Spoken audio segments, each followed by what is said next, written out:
Koromoge County ma Nairobi obila timo nonro kaluwore kod monj manyotimore dala jatend migawo mochung'ne jotije e piny owacho kod kit chwech Aisha Jumwa Otieno Manyoro. Kamanda mar obila ma Nairobi Adamson Bungei oyango ni achije adek nodonjo e dala Jumwa maloresho gi thuon. Kamne gikwale omenda mohewo $1,000,000. Gige dusruok e kind mwandu mamoko. Munyonyo timore e kinde ma jatend migawo Jumwa nyo onge. Kapisas mago kwach kich oselimo dala Jumwa mar dayo dho joma nitiere e kinde ma kuonyo timore. Penjo medore ewi kaka achijego nyomo modonje od Jumwa kata obedo ni en aluora manigi arita moridore.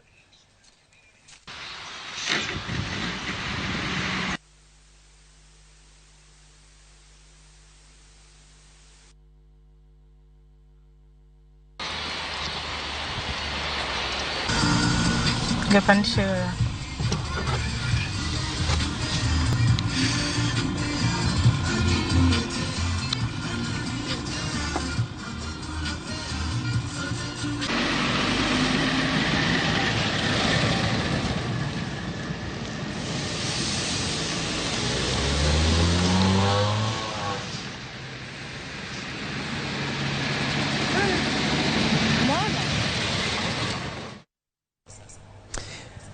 Koromoge gi lipot ma ka Aisha Jumwa nobro kawo godo yueyo moko kata kamano kik idhi